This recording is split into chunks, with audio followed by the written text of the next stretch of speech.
Hello বন্ধুরা, আমি শর্মিলা চলে এসেছি আরও একটা রেসিপির সঙ্গে। তো বন্ধুরা, আজ তোমাদের সাথে শেয়ার করব কচু ভর্তা। তো তোমরা সকলেই জানো কম বেশি কচু ভর্তা কীভাবে তৈরি করতে হয়। তো আমি কিভাবে করি সেটাই তোমাদের সাথে শেয়ার করব। তো বন্ধুরা দেখো, কিছুদিন আগে আমি দেখিয়ে দিয়েছিলাম, তো আমার একটা বড় কচু তুলেছিলাম, তো সেইখান থেকে আমি একটু কেটে নিয়েছি। তো কেটে নিয়ে তারপর ধুয়ে পরিষ্কার করে টুকরো করে নিয়ে নিয়েছি এখানে বন্ধুরা। তো দেখো, এইভাবে ছুলে নিয়েছি আমি।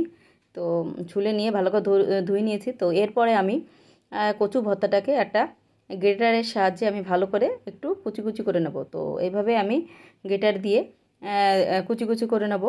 তো তাহলে আমার কচু ভর্তাটা করতে সুবিধা হবে। তো তোমরা তোমাদের খুশি মতো যে যেমন ইচ্ছা সেভাবেই তৈরি করতে পারো।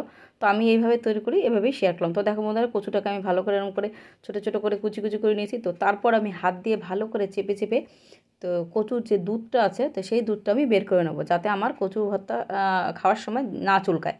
তো এইভাবে আমি সমস্ত কচুটাকে হাত দিয়ে ভালো করে চেপে চেপে প্রথমে দুধটাকে বের করে নেব। তো যতটা ভালো করে দুধটা বের করতে পারবো তত আমার কচু ভর্তাটা খেতে সুস্বাদু লাগবে খেতে, তো একটুও চুলকাবে না তখন।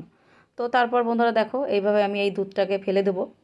তো এই যে তৈরি করে নিয়েছি আমি, দুধটাকে ভালো করে ছেঁকে নিয়েছি। তার অন্যদিকে আমি নিয়ে নেব একটু রসুন কুচি, আর নিয়ে নেব শুকনো লঙ্কা, আর নিয়ে নেব একটু নারকেল কুচি। তো এইভাবে আমি নারকেল কুচি এইগুলো নিয়ে নেবো। আর আমি শুকনো লঙ্কাটাকে আর আমি শুকনো খোলা একটু ভেজে নেব তেলের ওপরে।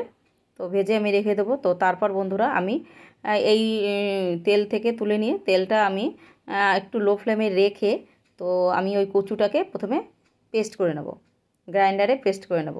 তো পেস্ট করে তারপরে আমি সেই পেস্টটাকে আমি তেলের মধ্যে দিয়ে দেবো। তো তেলের মধ্যে দিয়ে আমি ভালো করে নেড়ে চেড়ে নেব খুন্তি দিয়ে, এইভাবে ভালো করে নেড়ে চেড়ে নেবো কিছুক্ষণ ধরে। তো তারপর বন্ধুরা আমি যে শুকনো লঙ্কা আর একটু নিয়ে নেবো সর্ষে, তো এইটাকে আমি শুকনো খোলায় ভেজে নেব।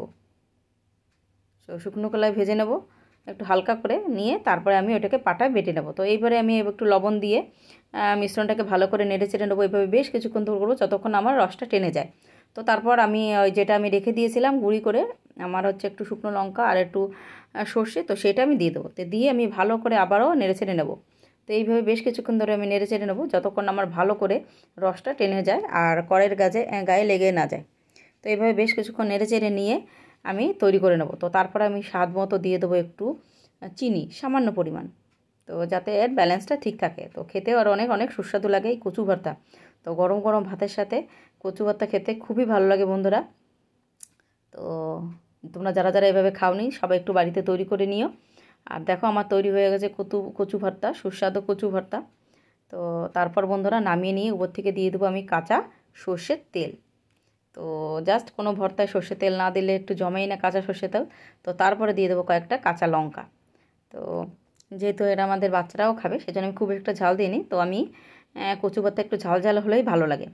তো এইভাবেই তৈরি হয়ে গেলো কচু ভর্তা। তো কেমন হলো বন্ধুরা সবাই কমেন্টে জানিও, ভালো লাগলে লাইক কমেন্ট শেয়ার করো।